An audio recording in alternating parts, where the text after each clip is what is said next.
Have you ever played a game where the general concept behind the gameplay seemed to promise more potential than the game managed to deliver? Something where once you've beat it, you looked back at it and felt like you've only played half of what the game was supposed to be once the credits roll? Because that's what happened to me when I beat Superhot. It's not often that I play games where I feel like the game's unique selling point is this severely underdeveloped. That's not to say that Superhot is generally a bad game. Its unique mix of first-person shooting and roguelike mechanics, where time only moves when you do, certainly makes it a novel experience. And I like the added twist that time doesn't stand completely still when you don't move, so there's still some urgency, even though the gameplay is much less hectic than most other shooters. But in the end, that's all you're ever doing. You start a level, encounter a random number of enemies shaded entirely in red, and you use your slow motion powers to evade their attacks, disarm and dispatch of them, and then you watch a replay of how stylish it all looked in real time. Now don't get me wrong, this intricate ballet you're performing of solving what are essentially little puzzles built around the first-person shooter formula to take out all the enemies efficiently and methodically is fun, at least at first. But it never evolves in any meaningful way. The first and last level are functionally the same, ignoring the obviously increased number of enemies you have to deal with in the latter.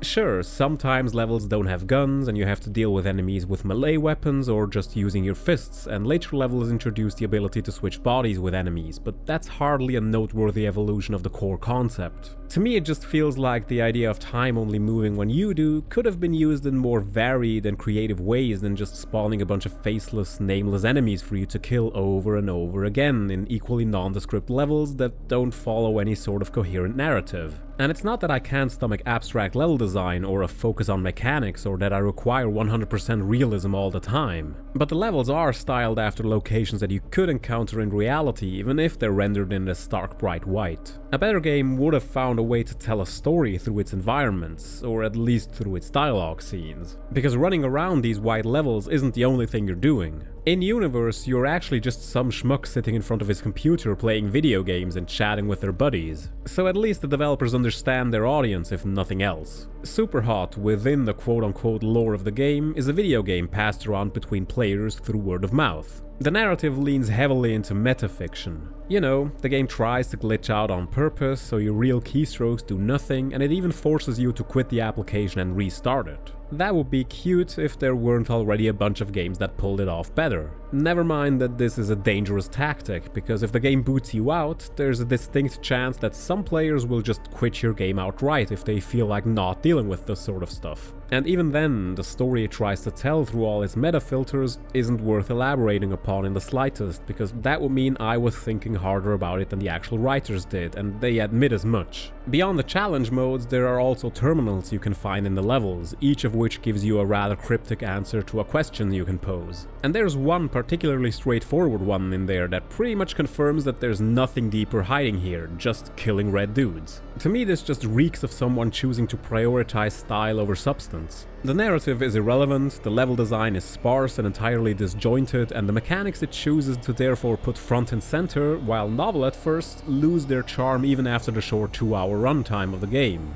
And what vindicates this notion perfectly is that this portion of the review was written before I played Mind Controlled Elite. On the surface, Mind Controlled Elite is pretty much the same game as the original Superhot. It's still about shooting red guys in white levels and time moves only when you do. But crucially, the game also adds quite a bit of variety. For one, there are a few more weapons to find than in the original. In concert, it also adds new enemies to the game. They're still humanoid, but some only have individual limbs you have to target for a kill, and others explode upon death and send a shower of deadly shrapnel in every direction. This is the kind of stuff I was talking about when I said that the original Superhot seemed like an idea that hasn't been thought through entirely. And the devs finally realized that flashing the name of the game over the replays at the end of the levels was annoying as hell, so they removed that too. However, I do have to be the bad guy here again and complain about Mind Controlled Elite as well, because simply adding new features seemingly wasn't enough for the developers. No, they had to go a route that I absolutely despise and lean even harder into the roguelike nature. I'm pretty sure that I'm very lonely with my opinion here, but I hate roguelike elements. I hate how they lead to repetitive gameplay, and I hate how they tend to lead to games that lack progress. And unfortunately, Mind Control Delete chose to implement more roguelike elements than just the idea of enemies only moving when you do. So instead of a sequence of well thought out puzzles disguised as a first-person shooter, this time around you have an assortment of 30 or so maps that the game cycles through randomly. It's really lazy, since the game just plonks you down in a random spawn point and enemies keep spawning from these glowing entrances until you've killed some predetermined number of them without dying. So right off the bat, one of the most interesting aspects of the first game flies out the window immediately. It's just a progression through the same levels with random spawn points, random enemies coming from random directions at random intervals. There are no intelligent or creative enemy or object placements, and it's all just randomly thrown together, and the developers hope that some interesting emergent gameplay arises out of that system. While the game doesn't fully implement the permadeath mechanic from real roguelikes, it still gives a nod to it. You play through a batch of levels in what's called a node. Within a node you have to beat all the levels without dying, or else you have to take the entire thing from the top. You also get more lives instead of the single one you had in the first game, so there is some margin for error. What I liked at first was how the game also spices it up with a variety of abilities referred to as hacks by the game that you randomly unlock. While you can start each node with a core ability like an additional hit point or the ability to charge at enemies from a distance, individual hacks get unlocked along the way, which always reset when you start another node. Every couple of levels you get to choose between two randomly selected hacks from the arsenal you've unlocked up to that point. Examples are ricocheting bullets, faster movement, more bullets in guns, starting every level with a katana or a random weapon, etc. At first I enjoyed the variety this provided, but over time it simply melted into the random slurry that the rest of the game represents, because the experience doesn't materially change. Now on the surface this would have been fine. As I said, I initially found the idea interesting to challenge the player's unadaptability instead of just pure puzzles. But unlike the first game, Mind Control Delete seems like much more of a slog due to how long it takes to get anywhere. The endless repetition started to wear me down, even though I didn't play it for much longer than the first game.